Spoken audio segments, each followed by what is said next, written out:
Hey, my name is Ralph and I'm a Flexfilm. Today we have our SC2 53-inch cutter. I've received this cutter in from a customer because it was damaged in shipping. When these cutters get damaged in shipping, they usually have the same problem over and over again when this occurs. The same problem occurs when people use it incorrectly and jerk the carriage, but this cutter has either a sensor issue or a carriage issue. Now this carriage right here has come off the track. There may be some other problems with this carriage. So the purpose of this video is to show you guys with a couple of tools, a couple of screwdrivers here, how we can take this apart. Very simple. We can actually diagnose the problem. This way, you know, when you do what's in this video, we will know how to help you on the highest and best level to get you back cutting. Okay, so before we dive into this video, the focus here is the sensor and the carriage. This is the part that's probably bad, and this is why I'm probably getting you to watch this video right now. So we are going to take this machine apart and show you step by step how to do it to access the carriage and the sensor to see what needs to be done so that we can help you on the highest and best level to get this machine back up and running. So you're gonna need two tools. This is a Phillips head screwdriver and a flathead screwdriver. And from this point forward, let's show you how to take this machine apart quickly to get to the carriage. So the first step we're going to do is we're going to remove 4 screws, and we're going to use a Phillips head screwdriver. You'll notice on the inside of the machine, there's 1 screw here, and there's 1 screw here, and they're the same screws on the opposite side on the back. Those are the 4 screws we're going to remove right now.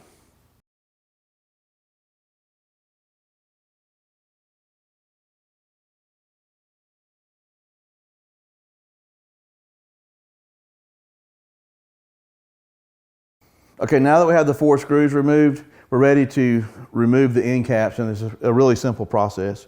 We're gonna lift up on the machine, and we're gonna lift up on the end caps, and then we're just gonna put them to the side. There's in this particular end cap, I'm gonna go ahead and remove the connection here. Same thing on the other side. We're gonna gently lift up on the machine and kind of lift up, and then we're gonna just kind of let that hang right there. Okay, after we've removed the end caps, the next step is to remove this top cap, and the way we're gonna do it is we're gonna take 4 screws out. There's 2 on each side and they're Phillips. 1, 2, 3, 4. And then once we remove them, we're gonna gently lift up, and then we're gonna put the cap down on the table, and then I'll show you the next step.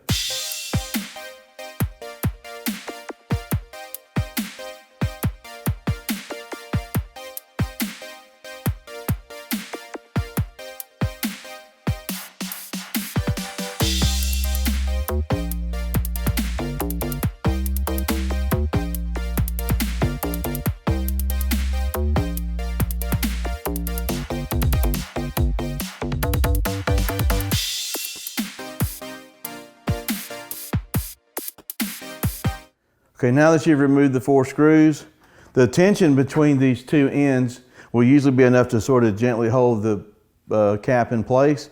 But now that we have the screws out, I'm just going to gently lift it up. You see it's going to be connected right here, but we can just gently move that to the side and put it down on the table.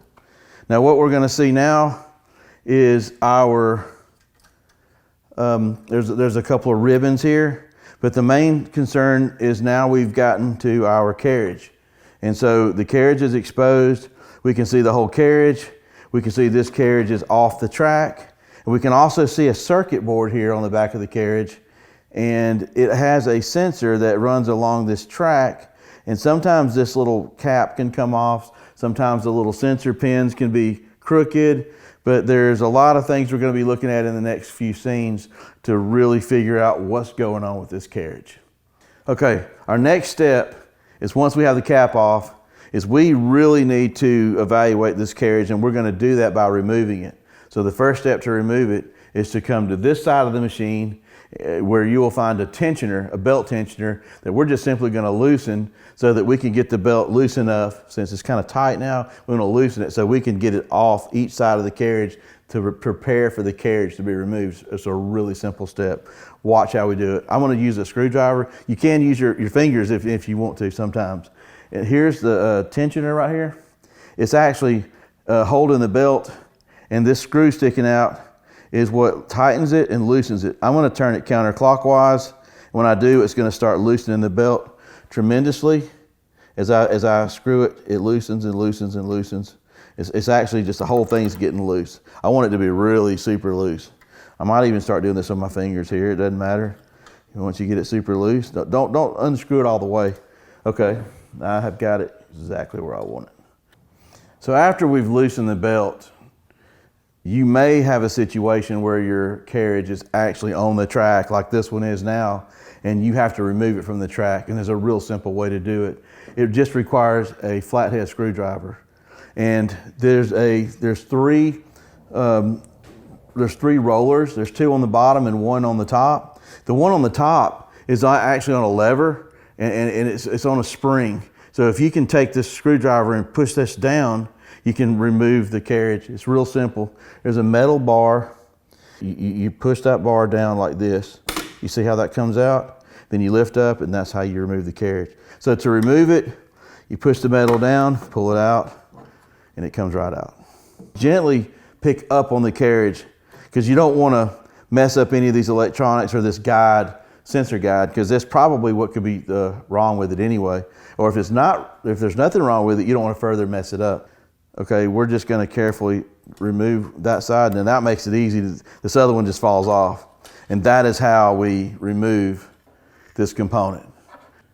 Okay, now that we've removed the carriage, now we want to inspect the carriage, okay? The carriage itself is probably going to be intact, even if it's been jolted really bad in shipping. What we're going to focus our attention on is this circuit board right here. Okay, mainly we're going to focus on this part right here. This is a sensor.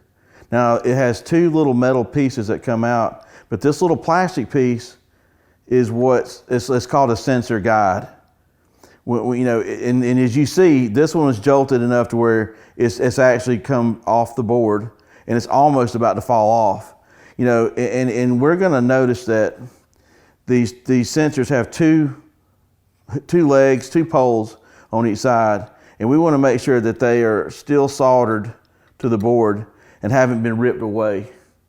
Okay, that means if you know we have a defective carriage, but we still have our sensors intact and our plastic piece is still actually on, okay, all we have to do is gently, you know, we want to push this back on and get it all the way up to the board as we can so it'll be back straight again, and this machine should work just fine. If one of these little legs have come unsoldered or broken from the board, then this machine is defective.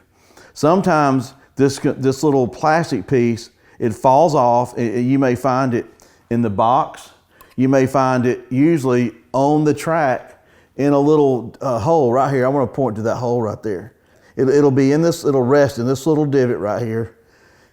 And if it's come off, but these sensors are still unbroken, you can gently straighten them out, get them back straight, and then take the plastic part and just gently slip them back on and get them back to where we are here.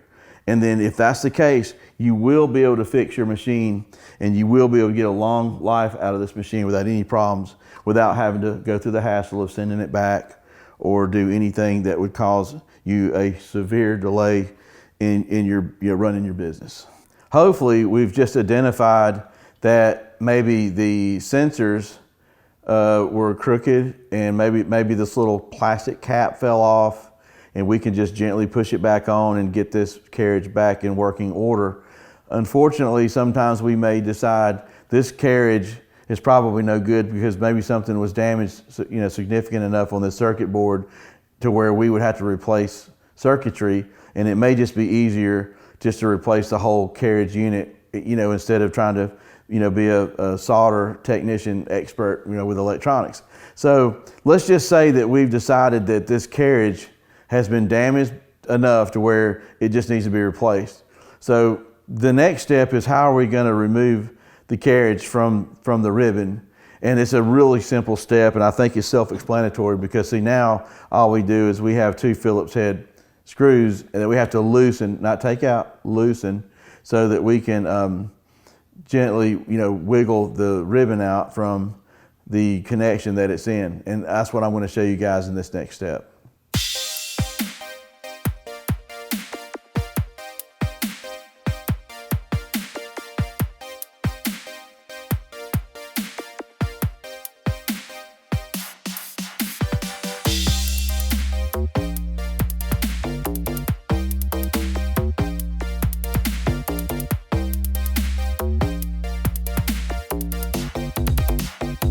So we're kind of at the part where we're starting to go backwards where we started from.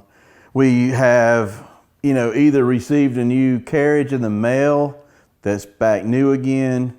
We've either replaced or finagled and straightened out some sensors, and we feel confident that this may be what is required to get this back functional again.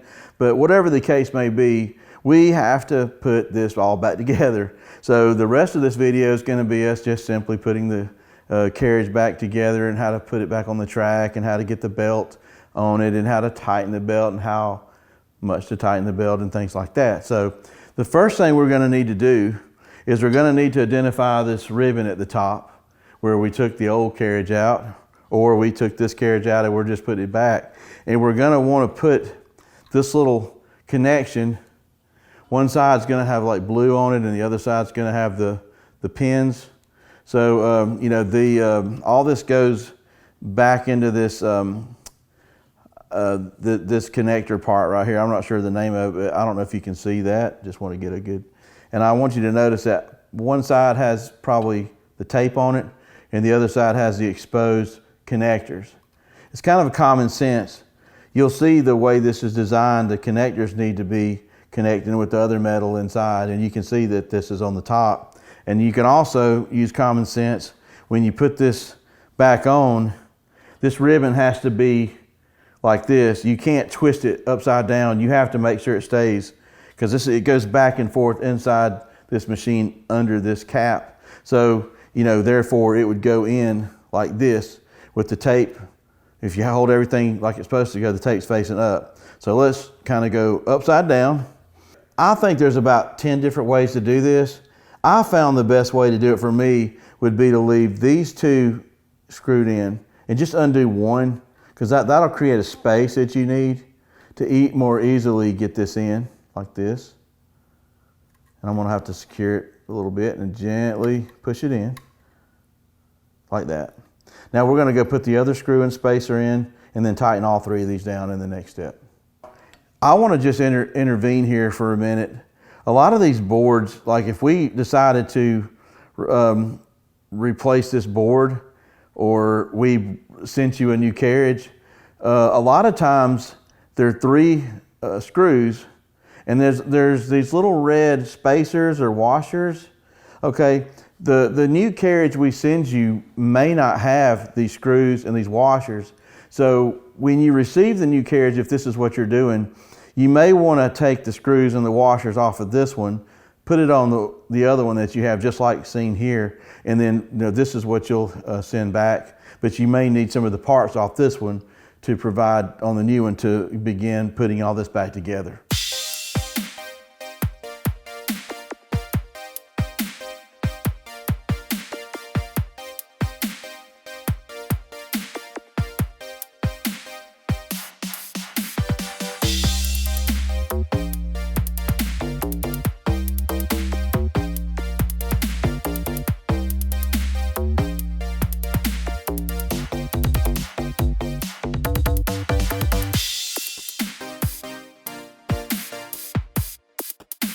Okay, now that we've got the screws tightened down, we've secured this ribbon connection, it's time simply to put this back on the track. So these 2 rollers are stationary, but this one's the one that actually has a spring in there and moves down. So what we want to do, now we got this guide right here. I want to point to it. We got to be real careful with this because it goes on the back side of this. So here's what we're going to do. I'm going to try to do this from the back side so we all can see it. These two wheels go in the track like this, okay? Then this will have enough clearance to go over just barely, and we're going to push this wheel down from this spring. I'm going to push this wheel down. It's going to take a little bit of force. I'm going to push it down gently, pull it in there, and let it back up. Now it's on. You test it. It's back on. And look, let's look at the guide here. You want to make sure this guide is in the guiding on this track right there in the middle, just like that. Here's another thing you want to check. Make sure your ribbon is just all flat and not twisted up. You don't want this to have been twisted up the wrong way because this is all going to be going back and forth underneath this cap. Okay, now that we've secured the carriage on the track, we have to deal with the belt. Now remember, we've already loosened the belt. We've come over here to the tensioner. We've loosened it as much as possible. So now we do have enough slack, okay, to put the belt without. You got to make sure it's not twisted. You make sure it's all facing the same direction. And we want to put it on these two screws in the back.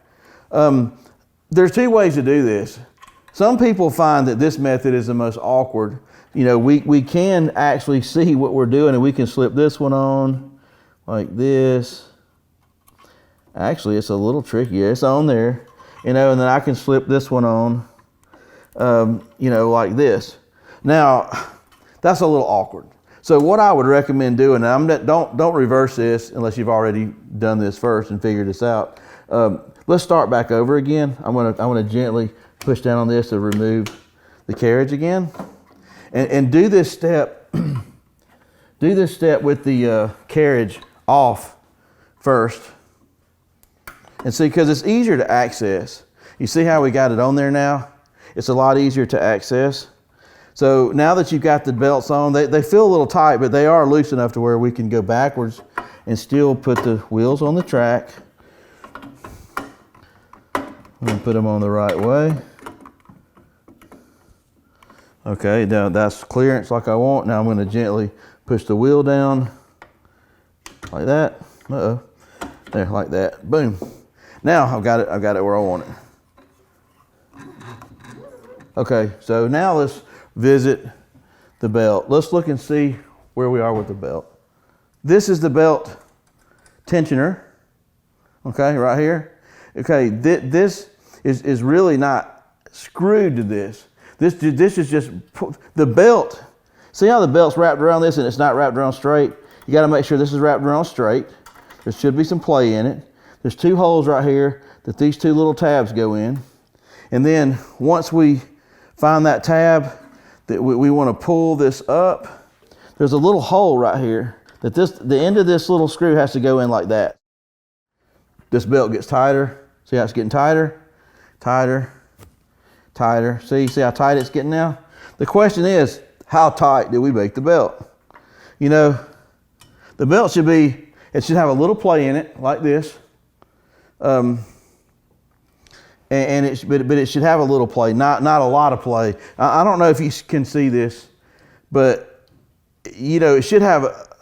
If you have it too tight, you're gonna have problems. If you have it too loose, you're gonna have problems. There's this happy medium, and if you see, there's like about a 1/4 of an inch to an 1/8 of an inch play in this belt, and you can kind of play with it and get it like that. So there it is. That's the only way I know to explain it. So now, carriage is in, belt's on. Belt's tightened, ribbon's not twisted. Sensor, let's make sure it's lined up because it's supposed to be right there in the middle, which it is.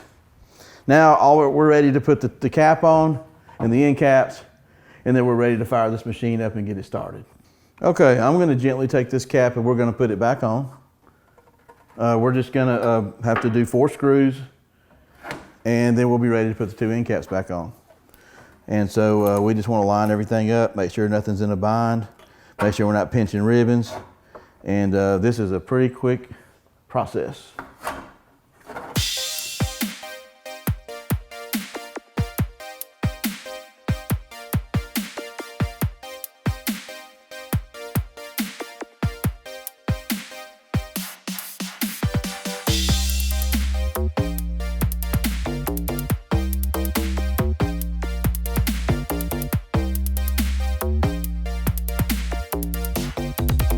Okay, now that we got the cap on, let's do the final steps and get the end caps on. And just remember, we had 2 tabs at the top to hang it from, and we had 2 screws to put in on each side. That's it. But I like to move the machine gently and let it hang off the edge because it makes it easier for me to put the end cap on that way.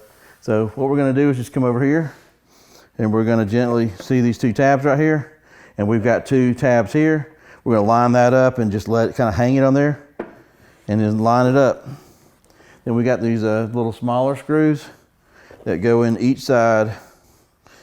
All right, we're about to get the first one in. And now the second one. Now we're gonna do the other side. I'm gonna gently pick up on the machine and let it overhang on the other side. Now this is the cap. We have this ribbon right here. We just stick it in. Everything lines up. There's a plastic piece that guides it in.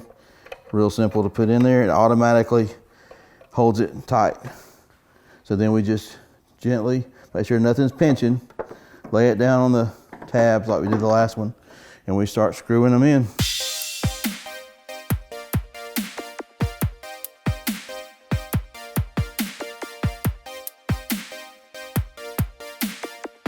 We have our machine back together. So what I recommend at this point, let's power it up. We put our cords in and we want to get some power to it.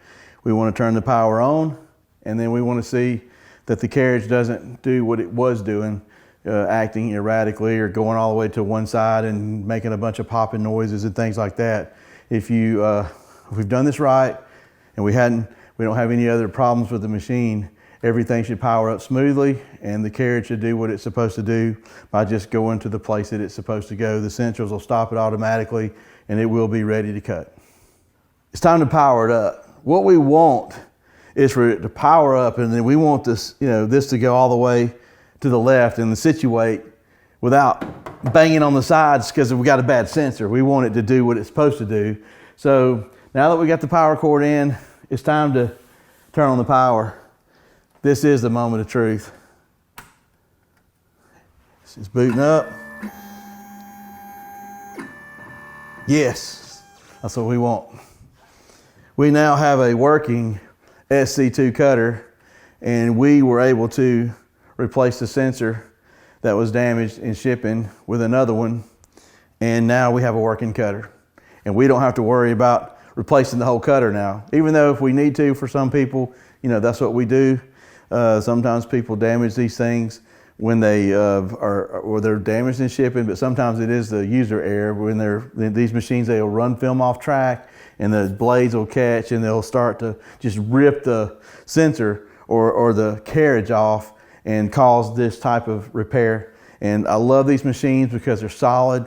They're just plug and play. Things that go wrong, we can just replace parts, and they're real easy to fix and keep them on the road. So thanks for watching. I hope this video has helped you guys. Let us know if we can do anything to help you.